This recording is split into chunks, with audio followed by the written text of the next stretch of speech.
Hello and welcome to SPM IS Academy. Today we will analyze important newspaper articles of 5th November 2021.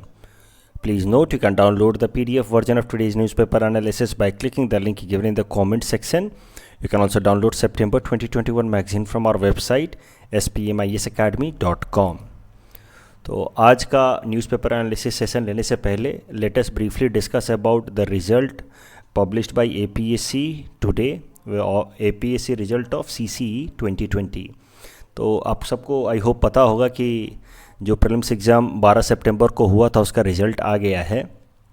आज ही वो result आया है और हमारे स्टूडेंट्स का रिज़ल्ट तो अच्छा रहा है। कई सारे स्टूडेंट्स सेलेक्ट हुए हैं। अभी तक हम काउंट कर रहे हैं तो लगभग 898 तो सिलेक्शन हमें दिख रहे हैं और होपफुली कुछ और बढ़ेंगे ही। बट बहुत सारे ऐसे लगभग 1500 स्टूडेंट्स थे हमारे ऑनलाइन ऑफलाइन मिला करके, फाउंडेशन कोर्स या क्रैश कोर्स ले करके।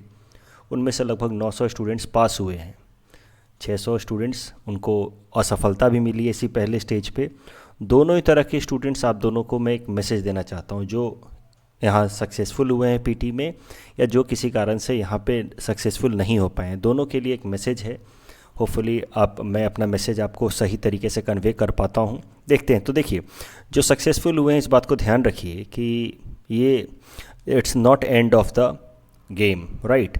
It's just a battle one. अभी तो पूरा का पूरा वॉर बाकी है, तो अभी बहुत ज़्यादा खुश होने की ज़रूरत नहीं। इट्स ठीक है, आपका पहला स्टेज क्लियर हुआ है, इट्स डे टू सेलिब्रेट। लेकिन कल से और भी ज़्यादा जोश से आप काम कीजिए अगले राउंड के लिए। मेंस और इंटरव्यू दोनों की स्टेप बाय स्टेप और अच्छे से तैयारी कीजिए, अपनी पूरी ताकत लगा दीजिए, क्योंकि बहुत किस्मत से देखिए पहला स्टेज क्लियर होता है। तो इस मौके को गवाइए मत।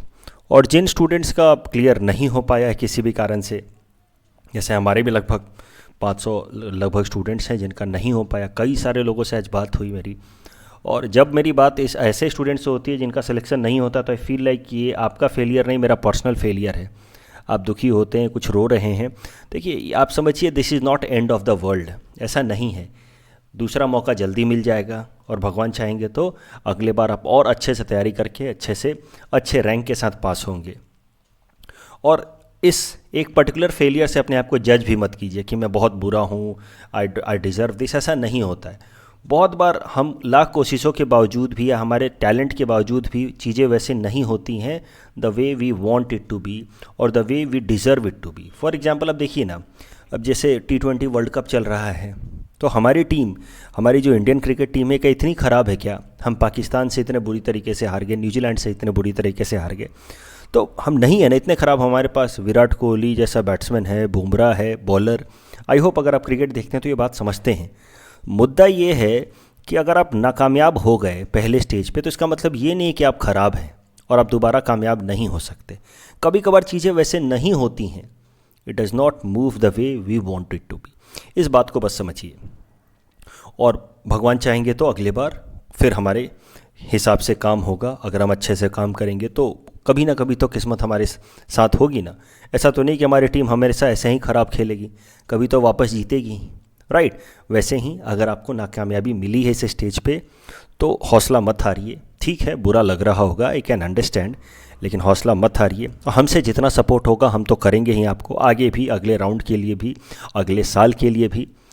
तो हिम्मत मत हारिए। और जिनका हो गया है वो अपना होश मत खोइए। बहुत ज़्यादा खुश भी होने की ज़रूरत नहीं है। आप अगले स्टेज की तैयारी और जोश से कीजिए। So this is a simple message. I hope आप सबको मेरा मैसेज काफ़ी ग्रेसफुल तरीके से मैं देना चाहता था। Be obliged for whatever has happened. अगर पास हो गए तो भी बी ग्रेटफुल टू गॉड, और अगर नहीं भी हुआ है तो भी बी होपफुल। ठीक है स्टूडेंट, चलिए अब आज का न्यूज़पेपर एनालिसिस देखते हैं। This is the list of the topics that we will be covering from today's newspaper. And the first article is taken from editorial segment. It is about WHO approval to Covaxin. And this topic is important from our syllabus paper 3, international agencies point of view. तो specially यहाँ पे WHO के approval process के बारे में देखेंगे, emergency use listing के बारे में देखेंगे। तो देखिए, एक बात तो आप जानते हैं कि हमारे देश के अंदर, इंडिया के अंदर, कोरोना के 3 वैक्सीन्स मेनली एडमिनिस्टर किए जा रहे हैं। कोविशील्ड, जो पुणे की एक ऑर्गेनाइजेशन है, सीरम इंस्टीट्यूट ऑफ इंडिया, उसने इसको मैन्युफैक्चर किया है, और ऑक्सफोर्ड यूनिवर्सिटी का इसमें टेक्नोलॉजी है। कोवैक्सीन आप कह सकते हैं पूरी तरह से इंडिजीनस वैक्सीन है, हमारे देश में डेवलप किया गया है। भारत बायोटेक ने इसको मैन्युफैक्चर किया है, जो एक हैदराबाद बेस्ड कंपनी है। मेनली कोविशील्ड या कोवैक्सीन ये हमारे देश में एडमिनिस्टर किया जा रहा है। तीसरा vaccine Sputnik 5 that has been developed by Gamaleya Institute of Russia, वो वहाँ से आया है और ये भी तीसरे वैक्सीन की तरह हमारे देश में इस्तेमाल हो रहा है, स्पुतनिक। उसके अलावा जाइडस का वैक्सीन भी हाल फिलहाल में मैंने न्यूज़पेपर में कवर किया था। ये थोड़ा अलग है जाइडस वाला वैक्सीन, क्योंकि इसमें 18 साल से कम उम्र के बच्चों को ये वैक्सीन दिया जाएगा। अभी इसका अप्रूवल तो मिल गया है DGCI द्वारा, director controller General of India, जो फाइनली वैक्सीन के लिए अप्रूवल देते हैं, लेकिन अभी इसको दिया जाना बाकी है। अभी ये बच्चों को दिया जा नहीं रहा है, but yes the approval, emergency use approval has come. अगर अब हम बात करें कि हमारे देश में वैक्सीन्स को अप्रूवल देने का क्या प्रोसेस है, तो यू शुड नो कि there is an organisation in our country, central drugs standard control organisation CDSO। इस ऑर्गेनाइजेशन को बनाया गया according to this drugs and cosmetic act of 1940, तो एक स्टैच्यूटरी बॉडी है और इस body central drugs standard control organisation के अंतर्गत एक ऑफिस आता है। उस ऑफिस का नाम है director controller General of India. तो कैसे सुप्रीम कोर्ट के अंदर एक ऑफिस है चीफ जस्टिस ऑफ इंडिया का, ठीक वैसे ही इस ऑर्गेनाइजेशन CDSCO के अंदर एक ऑफिस है Drug Controller General of India, और Drug Controller General of India के हाथ में फाइनल अथॉरिटी होती है किसी भी नए वैक्सीन या ड्रग्स को अप्रूवल देना for emergency use in our country. तो कोई भी ड्रग्स हो या वैक्सीन हो, जब उनको पहली बार अप्रूवल इस DCGI drugs controller General of India से आता है, which is an office under CDSCO, और ये तीनों ही वैक्सीन्स को हमारे देश में अप्रूवल मिल चुकी है। अब जरा समझते हैं the concept of emergency use listing by WHO। ये तो हमने पढ़ा कि हमारे देश के अंदर इमरजेंसी यूज के क्या प्रोसेस हैं, लेकिन इंटरनेशनल लेवल पे अगर बात की जाए तो कभी भी इस तरह की हेल्थ इमरजेंसीज डेवलप होती हैं, जैसे अभी हम देख रहे हैं कोरोना वायरस की पैंडेमिक, अभी ये पूरी तरह से ख़त्म नहीं हुआ, आई होप यू अंडरस्टैंड दिस। तो इस तरह की जब भी पैंडेमिक होती है पूरे दुनिया भर में, तो उसके लिए मेडिसिन, वैक्सीन कौन सी पूरे दुनिया भर में अवेलेबल कराई जा सकती है, या WHO का अप्रूवल जो होता है उसका प्रोसेस अलग है। तो ये मैंने बात किया हमारे देश के अंदर वैक्सीन या मेडिसिन के अप्रूवल का प्रोसेस, जबकि पूरे इंटरनेशनल लेवल पे WHO का अप्रूवल का जो प्रोसेस है वो थोड़ा अलग होता है। WHO जो अप्रूवल देता है किसी भी नए ड्रग्स को या वैक्सीन को, उसको हम लोग कहते हैं इमरजेंसी यूज लिस्टिंग, EUL। ज़रा देखते हैं WHO का इमरजेंसी यूज लिस्टिंग का क्या प्रोसीजर है फॉर कोरोना वायरस वैक्सीन। तो अगर कोई भी वैक्सीन डेवलप हुई, जैसे हमारे देश में कोविशील्ड डेवलप हुआ या फिर कोवैक्सीन डेवलप हुआ, तो इन सारे जो वैक्सीन मैन्युफैक्चरर्स हैं इनको अप्लाई करना होता है to WHO for emergency use listing, और WHO के पास तमाम तरह के इनको सर्टिफिकेट्स जमा करने होते हैं, जो ट्रायल के दौरान जो सर्टिफिकेट्स डेवलप किए गए हैं रिगार्डिंग इफिकेसी कि कितने पेशेंट्स पे ट्रायल किया गया, स्टेज 1, स्टेज 2, स्टेज 3 ट्रायल्स के रिजल्ट्स WHO को जमा करने होते हैं। और WHO उन सबको स्टडी करने के बाद अगर WHO अप्रूव कर देता है कि यस आपका वैक्सीन जो है वो इफ़ेक्टिव है, तो उसके बाद ये तो हो गया इमरजेंसी यूज लिस्टिंग का अप्रूवल का प्रोसेस कि WHO के पास आप सर्टिफिकेट सारे जमा करेंगे और वो WHO अप्रूव करेगा। लेकिन ये पर्टिकुलरली अगर कोरोना वायरस वैक्सीन की बात की जाए तो उसमें कैसा है कि एक बार जब WHO इसको अप्रूव कर देगा किसी भी कोरोना वायरस वैक्सीन को, तो फिर उसको कोवैक्स प्लेटफॉर्म जो WHO ने बनाया है along with some other organisations like CEPI, Gavi and WHO itself, ये WHO ने इन दो ऑर्गेनाइजेशंस के साथ मिलकर के, दो इंटरनेशनल लेवल के ऑर्गेनाइजेशंस हैं, इनके साथ मिल करके WHO ने ये कोवैक्स प्लेटफॉर्म बनाया है। तो कोवैक्स प्लेटफॉर्म पे उस वैक्सीन को रजिस्टर कर दिया जाएगा और कोवैक्स प्लेटफॉर्म के मदद से ही फिर ये वैक्सीन दुनिया के अलग अलग देशों में पहुंचाया जाएगा। खासकर वो जो देश गरीब हैं उनको काफ़ी सस्ते दामों पे सब्सिडाइज रेट पे ये वैक्सीन पहुंचाई जाएगी। तो I hope you are getting the process of emergency use listing by WHO and the benefit of emergency use listing by WHO। आप WHO में जमा कीजिए अपने सारे सर्टिफिकेट्स, WHO अगर अप्रूव कर देता है तो आपको फिर कोवैक्स प्लेटफॉर्म पे रजिस्टर कर दिया जाएगा आपकी वैक्सीन को, और फिर कोवैक्स प्लेटफॉर्म जो ये तीन ऑर्गेनाइजेशंस ने मिलकर के बनाया उसकी मदद से फिर वहाँ से ये वैक्सीन पूरे दुनिया भर में डिस्ट्रीब्यूट होगी। अभी तक जरा देखते हैं कितने ऐसे वैक्सीन्स हैं जिसको WHO ने इमरजेंसी यूज लिस्टिंग अप्रूवल दे रखा है। हमारे देश में तो हमने देखा 3 वैक्सीन्स को अप्रूवल मिल रखा है फॉर इमरजेंसी यूज, लेकिन इंटरनेशनल लेवल पे WHO ने 7 ऐसे वैक्सीन्स हैं जिनको इमरजेंसी यूज लिस्टिंग दे रखी है। मॉडर्ना का vaccine, Pfizer vaccine, Johnson and Johnson, Oxford AstraZeneca, ये जो ब्रिटेन में है ऑक्सफोर्ड एस्ट्राजेनेका वो वैक्सीन, और उसी का इंडियन वर्जन है कोविशील्ड। ऑक्सफोर्ड एस्ट्राजेनेका जो टेक्नोलॉजी है उसको सीरम इंस्टीट्यूट ऑफ इंडिया ने जब मैन्युफैक्चर किया, इंडिया की जो पुणे बेस्ड ऑर्गेनाइजेशन है, जो दुनिया की सबसे बड़ी वैक्सीन मैन्युफैक्चरिंग कंपनी है, तो ऑक्सफोर्ड एस्ट्राजेनेका को जब इंडिया में मैन्युफैक्चर किया गया तो it is being administered in the name of Covishield. आपको पता होगा कोविशील्ड इंडिया में दिया जा रहा है, वो है टेक्नोलॉजी है ये ऑक्सफोर्ड एस्ट्राजेनेका वाली, but it is being manufactured by serum institute of India और इसको नाम दिया गया है कोविशील्ड। इसको भी इमरजेंसी यूज लिस्टिंग मिल चुकी है बाय WHO। उसके अलावा साइनोफार्म ऑफ चाइना और साइनोवैक ऑफ चाइना, ये 2 चाइनीज़ हैं, एक इंडियन वैक्सीन है। तो इस तरीके से 7 ऐसे वैक्सीन्स हैं जिसको WHO ने इमरजेंसी यूज लिस्टिंग अप्रूवल अभी तक दे रखा था।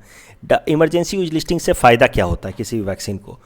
अगर आपने WHO द्वारा इमरजेंसी यूज लिस्टिंग अगर मिल चुकी है आपकी वैक्सीन को, तो फिर पूरे दुनिया भर में उसको डिस्ट्रीब्यूट आप कर सकते हैं थ्रू कोवैक्स प्लेटफॉर्म। तो इंटरनेशनल एक्सेप्टेंस हो जाता है, तो इंटरनेशनल डिमांड बढ़ जाता है उस तरह के वैक्सीन्स का। इंटरनेशनल ट्रैवल्स में आसानी होती है। मान लीजिए कि अगर आपने कोविशील्ड वैक्सीन ले रखा है तो, और चूँकि ये WHO की इमरजेंसी यूज लिस्टिंग में है, मतलब WHO द्वारा रिकॉग्नाइज्ड है, तो आपको फिर इंटरनेशनल ट्रैवल्स में प्रॉब्लम्स नहीं होगी, वीज़ा प्रोसेसिंग में प्रॉब्लम्स नहीं होगी। उसके अलावा अगर आपके देश में मिलने वाली जो वैक्सीन्स हैं, अगर उसको WHO ने अप्रूव कर रखा है, इमरजेंसी यूज लिस्टिंग कर रखा है, तो उससे लोगों का कॉन्फिडेंस भी, आपके देश में लोगों का कॉन्फिडेंस भी उस वैक्सीन में बढ़ता है, और उससे फिर वैक्सीनेशन ड्राइव स्ट्रेंथन होता है। ज़्यादा से ज़्यादा लोग जो हैं फिर वो वैक्सीन लेना चाहते हैं कि ठीक है, WHO ने जब अप्रूव कर दिया है कि ये वैक्सीन सही है, अच्छा है, तो people are more incline towards going for that vaccine, and in that way vaccination drives gets some momentum. अब करंट न्यूज़ ये है कि हमारे देश की जो 2 मेन वैक्सीन्स थी, कोविशील्ड और कोवैक्सीन, उसमें से कोविशील्ड को तो मिल रखा था WHO का इमरजेंसी यूज लिस्टिंग।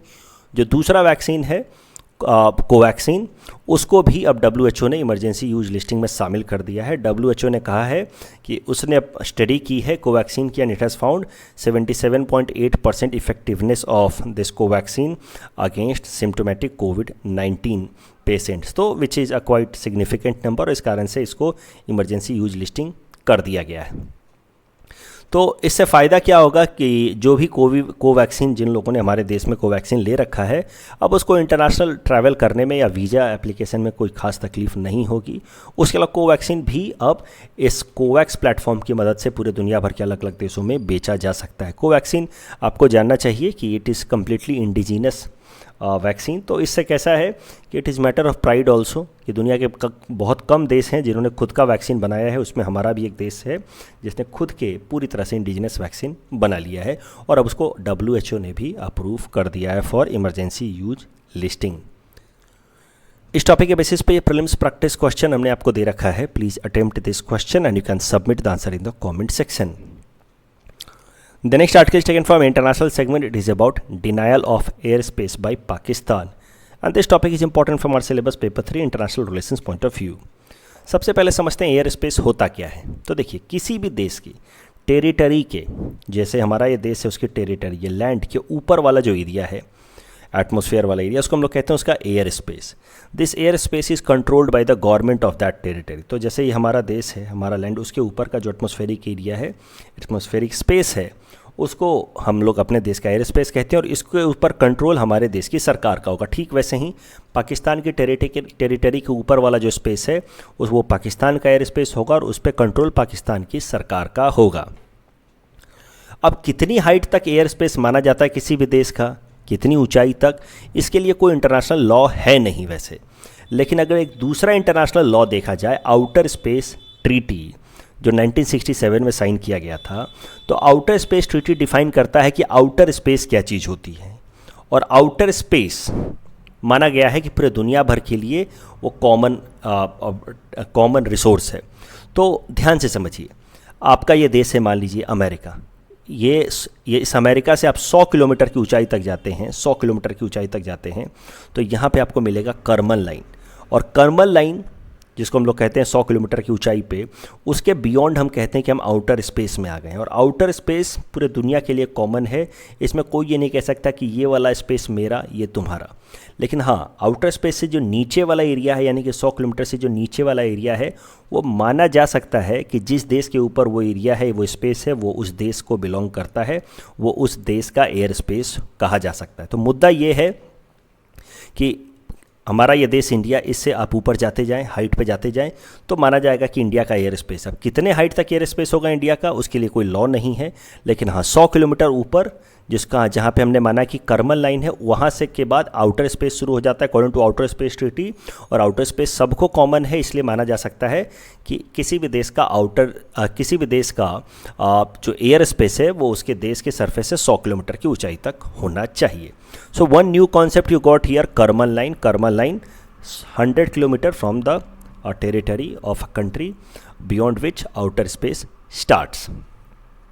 अब करंट न्यूज़ ये है कि पाकिस्तान ने एक जो फ़्लाइट श्रीनगर से शारजहाँ तक चलाई गई थी, हाल फिलहाल में इसको स्टार्ट किया गया था, पिछले महीने ही हमारे होम मिनिस्टर अमित शाह जी ने इस फ्लाइट को इनॉग्रेट किया था। Direct flight from Srinagar to Sharjah, वो पाकिस्तान से होते हुए गुजरती थी, पाकिस्तान की एयर स्पेस का इस्तेमाल करते हुए डायरेक्ट फ़्लाइट कंडक्ट कराई जा रही थी।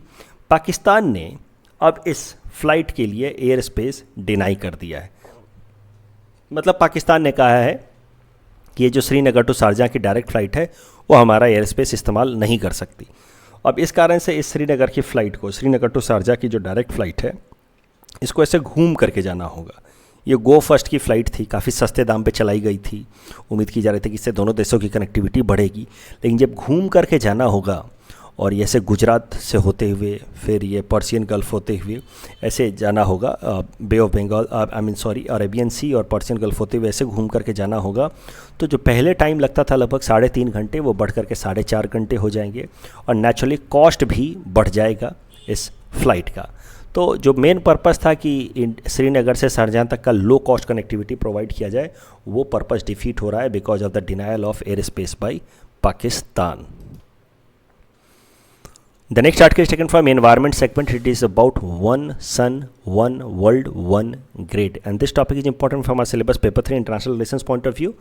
It is also important from our syllabus paper 4 environment segment point of view. तो सबसे पहले देखते हैं क्या है करंट न्यूज़। देखिए, इंडिया और यूके, खासकर हमारे दोनों देशों के प्रधानमंत्रियों ने मिलकर के एक नया इनिशिएटिव लिया है जिसका नाम है one sun one world one grid. ये जो इनिशिएटिव है, this was taken on the side lines of conference of party number 26 that is being held at Glasgow in Scotland. And this conference of party belongs to International Convention, United Nations Framework Convention on Climate Change. इससे related तो रोज़ 1-2 article तो मैं cover कर ही रहा हूँ, I hope आपको पता है। ग्लासगो में चल रहा है United nation framework convention on climate change, उसकी 26th कॉन्फ्रेंस ऑफ पार्टी चल रही है। तो ये जो इनिशिएटिव लिया गया है one sun one world one grid, इसको ग्रीन ग्रिड इनिशिएटिव नाम से भी जाना जा रहा है और दुनिया के 80 कंट्रीज़ ने इसको साइन अभी तक कर दिया है।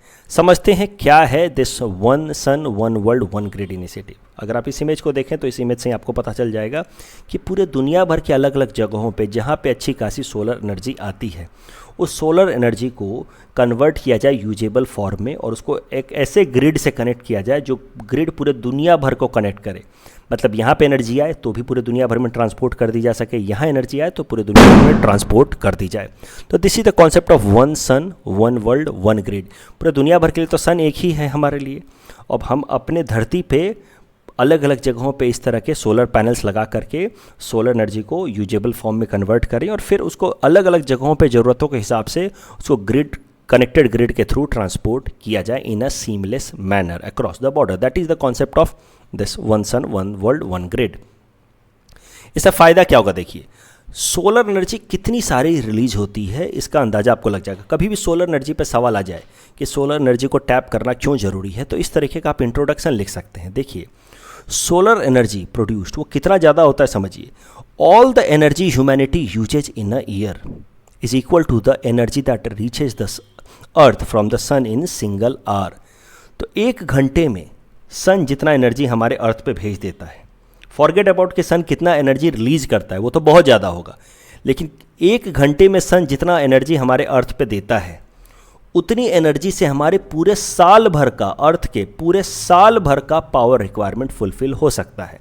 फॉर एग्जाम्पल आप 2017 का डाटा देखिए, एक घंटे में earth received 1,73,000 trillion watt hour of energy from the sun. हमारे अर्थ पे एक घंटे में इतनी एनर्जी आई, और पूरे साल भर में पूरे अर्थ की एनर्जी रिक्वायरमेंट थी 1,60,000 ट्रिलियन वॉट आवर। तो पूरे एक घंटे में सन की इतनी एनर्जी है जो हमारे अर्थ के साल भर की एनर्जी को मीट कर सकता है। तो मतलब एनर्जी की कमी नहीं है, हमें बस उसको टैप करना आना चाहिए और पूरे दुनिया भर में डिस्ट्रीब्यूट करना आना चाहिए। और सोलर एनर्जी को अगर हमने टैप करना सीख लिया तो सोचिए कितना फ़ायदा होगा। जो क्लाइमेट चेंज के प्रॉब्लम को भी हम लोग रिजॉल्व कर पाएंगे, because it is clean source of energy. Solar energy का फ़ायदा क्या है? The sun never sets. पूरे दुनिया भर के कहीं ना कहीं पे तो सोलर एनर्जी आती रहेगी, बस उसे हमें कैप्चर करना है और सिंगल ग्रिड की मदद से पूरे दुनिया भर में उसको ट्रांसपोर्ट कर देना है। तो इससे पूरी दुनिया की पावर रिक्वायरमेंट ख़त्म, climate change, global warming, green house gas emission, सबका प्रॉब्लम भी रिजॉल्व हो सकता है if this concept works in successful manner. इसको इम्प्लीमेंट कैसे किया जाएगा वो भी ज़रा देखिए। तो हमारे देश की जो स्पेस एजेंसी है, इंडिया की स्पेस एजेंसी इसरो, इसने एक इस तरह का एप्लीकेशन डेवलप किया है, ऐप डेवलप किया है, जिससे दुनिया के अलग अलग जगहों पे कितनी सोलर एनर्जी आती है किसी भी पॉइंट ऑफ टाइम पे, उसको मेजर किया जा सकता है। और फिर उसके बेसिस पे वो बताएगा इसरो कि दुनिया के अलग अलग कोनों पे कहाँ कहाँ पे इस तरह के सोलर पैनल्स लगाए जा सकते हैं। क्योंकि दुनिया के अलग अलग जगहों पे तो एग्जैक्ट सेम अमाउंट में तो सोलर एनर्जी आती नहीं है, कहीं ज़्यादा कहीं कम। फॉर एग्जाम्पल पोलर एरिया में कम आता है, इक्वेटोरियल एरिया में ज़्यादा आता है। तो इस तरीके से इसरो कुछ पॉइंट्स वो बताएगा कि कहाँ कहाँ पे सोलर एनर्जी ज़्यादा आती है। उन जगहों पे फिर इस तरह के सोलर पैनल्स लगाए जाएंगे और सोलर पैनल्स की मदद से फिर आसपास में विंड पैनल्स भी लगाए जाएंगे, विंड के जो फ्रेम्स होते हैं जिससे विंड एनर्जी प्रोड्यूस की जाए, और इससे टोटल सोलर एनर्जी और विंड एनर्जी प्रोड्यूस करके उसको सिंगल ग्रिड की मदद से पूरे दुनिया भर में ट्रांसपोर्ट किए जाएंगे in a seamless manner as per requirement of the countries. और इसको इम्प्लीमेंट करने के लिए ये तो इसरो ने जगह बता दी, अलग अलग पॉइंट्स बता दिए। अब ये ग्रिड बनाने के लिए, सिंगल ग्रिड बनाने के लिए एक मिनिस्टीरियल स्टीयरिंग ग्रुप बनाया गया है, एक लार्जर लेवल का इंटरनेशनल ग्रुपिंग बनाया गया है, मिनिस्टीरियल स्टीयरिंग ग्रुप। इसमें ये मिनिस्टीरियल स्टीयरिंग ग्रुप जो है वो इस पूरे प्रोजेक्ट को इम्प्लीमेंट करेगा। ये मिनिस्टीरियल स्टीयरिंग ग्रुप में फ्रांस, इंडिया, यूके, यूएस के रिप्रेजेंटेटिव होंगे, साथ ही साथ अफ्रीका के, गल्फ रीजन के, लैटिन अमेरिका के और साउथ ईस्ट एशिया के रिप्रेजेंटेटिव होंगे। ये जो इनिशिएटिव है one sun one world one grid, आपने देखा कि इंडिया और यूके ने इसको इनिशिएट किया है। तो इंडिया द्वारा इनिशिएट की गई इंटरनेशनल सोलर अलायंस और यूके द्वारा इनिशिएट की गई ग्रीन ग्रिड इनिशिएटिव, दोनों का समझिए कि एक आप ये मिक्सचर है। ये दोनों देश पहले से चला रहे हैं अलग अलग initiatives in order to tap solar energy. जैसे इंडिया ने इनिशिएट किया था इंटरनेशनल सोलर अलायंस, यूके ने इनिशिएट किया था ग्रीन ग्रिड इनिशिएटिव। अब दोनों इनिशिएटिव को एक साथ एक प्लेटफॉर्म पे इम्प्लीमेंट करने के लिए हम कॉन्सेप्ट लेकर के आए हैं one sun one world one grid. तो आप मान सकते हैं इंटरनेशनल सोलर अलायंस और plus green grid initiative of UK is equal to one sun one world one grid initiative. International solar alliance के बारे में ज़रा देख लेते हैं। This international solar alliance was initiated by Prime Minister of India Narendra Modi ji along with President of France in 2015 on the sidelines of COP21 of United Nations Framework Convention of Climate Change। जैसे one sun one world one grid COP26 के sidelines पे initiate किया गया, वैसे ही international solar alliance COP21 के sidelines पे initiate किया गया था। इसका मेन ऑब्जेक्टिव था कि जो दुनिया भर के वो कंट्री हैं जो ट्रॉपिकल एरिया में पड़ते हैं, जिनकी टेरिटरी ट्रॉपिकल एरिया में पड़ती है, टोटल 121 कंट्रीज़, ये कंट्रीज़ जो ट्रॉपिक ऑफ कैंसर से ट्रॉपिक ऑफ कैप्रिकॉर्न के बीच में पड़ते हैं, इन तमाम कंट्रीज़ के बीच में कोऑपरेशन बिल्ड किया जाए ताकि सोलर एनर्जी को टैप करके यूजेबल फॉर्म में कन्वर्ट करें। That was the main purpose, क्योंकि ट्रॉपिकल रीजन में तो सोलर एनर्जी ज़्यादा पड़ती है। तो main purpose of international solar alliance was to create a kind of cooperation amongst these tropical countries in order to maximum tapping of the solar energy. तो earlier this international solar alliance में membership was limited only to those countries that are in tropical region, but later on an amendment was brought in year 2020 and membership to international solar alliance was open to any country of the world whether they are part of the tropical region or part of the extra tropical region. Secretariat of International Solar Alliance is in Gurugram, Haryana of India. The next article is taken from Assam segment. It is about supermarket flyover in Guwahati, Dispur area. This topic is important from our syllabus paper 5 ethics and integrity point of view. जरा देखते हैं कैसे ethics and integrity में इसका इस्तेमाल हो सकता है। तो आपने भी कल ये न्यूज़ सुना ही होगा, अगर आप गुवाहाटी में रहते हो तो आपको पता भी होगा कि चीफ मिनिस्टर हिमंता बिस्वा शर्मा साहब ने कल एक 2 लेन फ्लाईओवर इनॉग्रेट किया in the super market area in the Dispur region. ये जो 2 लेन फ्लाईओवर है, it has been created with a financial outlay of about 127 crore. ये इतना इंपॉर्टेंट इन्फॉर्मेशन नहीं है। इंपॉर्टेंट इन्फॉर्मेशन ये है कि ये जो सुपर मार्केट फ्लाई ओवर बनने वाला था, इसका टारगेटेड टाइम पीरियड था 36 मंथ्स, कि 36 महीनों में ये बन करके तैयार होगा, लेकिन एक्चुअल में ये 22 महीनों में ही बन करके तैयार हुआ है। अब ये क्यों इंपॉर्टेंट है, कैसे इसका इस्तेमाल कर सकते हैं, वो जरा देखते हैं। आपसे डायरेक्ट तो कोई पूछने जा नहीं रहा है कि बताओ ये सुपर मार्केट फ्लाई ओवर के बारे में बताओ, ऐसा तो मेंस में सवाल आता नहीं है, लेकिन आप इसका इस्तेमाल जरूर कर सकते हैं कहीं अपने तरीके से सब्सटैंशिएट करने में। लुक, आप लिख सकते हैं कि government projects are generally completed with huge cost and time overrun.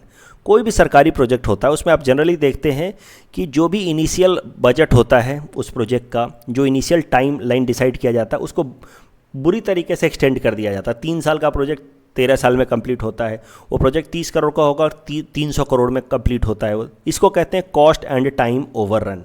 Time बढ़ जाता है तो कॉस्ट भी बढ़ जाता है नेचुरली, और कॉस्ट एंड टाइम ओवररन का बहुत निगेटिव इम्पैक्ट होता है हमारे देश के ओवरऑल गवर्नेंस प्रोसेस पे। लोगों का ट्रस्ट ब्रीच हो जाता है। The cost and excessive cost and time overrun से होता क्या है कि the people trust in government gets degraded, breached. लोगों को लगता है कि ये जो सरकारी लोग हैं, सरकारी ऑफिसर्स हैं, सरकारी जो भी सिस्टम है, ये बस हमसे पैसा लूटने के लिए बैठी है। आप सोचिए, जब हमारे दिमाग में आता है कि 30 करोड़ का प्रोजेक्ट 300 करोड़ में बन के तैयार हुआ, जब हम ऐसी खबरें पढ़ते हैं तो what kind of message goes to common public that these people sitting in governance in administration they are simply there to extract maximum possible money. This is the normal message goes to a common public. हो सकता है कि वो delay जो हो वो genuine हो, जो कॉस्ट ओवररन हो वो जेन्यून हो, लेकिन कॉमन पब्लिक को तो यही मैसेज जाता है कि यहाँ पे कुछ ना कुछ करप्शन हुआ होगा। तो इस कारण से cost and time overrun has a serious negative impact on the people trust as far as government is concern. और जब एक बार लोगों का ट्रस्ट गवर्नमेंट में खत्म हो जाता है तो it leads to problems like tax evasion. फिर लोग सोचते हैं कि हम टैक्स क्यों दें, जब सरकार पैसा लेकर के और सरकार के जो भी ऑफिसर्स हैं वो पैसा लेकर के अपने लिए इस्तेमाल करते हैं, करप्शन करते हैं, तो फिर हम टैक्स की हम भी चोरी करेंगे। तो problem of tax evasion comes. Otherwise देखिए, लोगों को टैक्स देने में कोई प्रॉब्लम होगी नहीं if people have confidence in the government कि it will be used for our welfare, for our development only.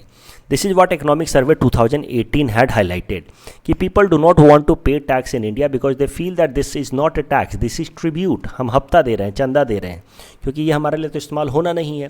क्योंकि लोगों को गवर्नेंस में ट्रस्ट लोगों का उतना ज़्यादा है नहीं। But if the trust is strengthen then tax evasion problem will be not there. The problems like damage to public property.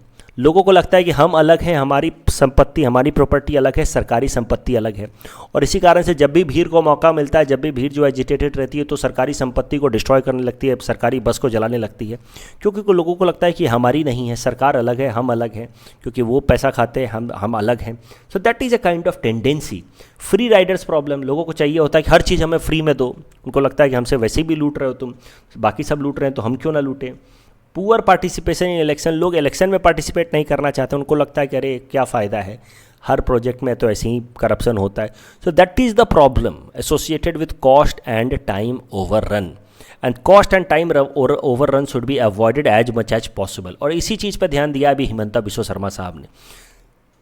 36 month का प्रोजेक्ट 22 मंथ्स में करके दिखाया है, just in order to develop trust of the people in government, कि हम यहाँ हैं, आपके लिए काम कर रहे हैं और इफेक्टिवली काम कर रहे हैं, दिनों रात काम कर रहे हैं। जैसे ही पब्लिक ट्रस्ट गवर्नमेंट में स्ट्रेंथन होगा, गुड गवर्नेंस अपने आप आ जाएगा। So you can simply write ethics paper में कहीं पे भी अगर कॉस्ट एंड टाइम ओवररन पे सवाल आ जाए तो वहाँ पे आप एग्जांपल लिख सकते हैं इस तरीके से कि projects like super market fly over will inspire confidence of the people in the government, it will promote participatory governance, it will strengthen trust of the people in governance.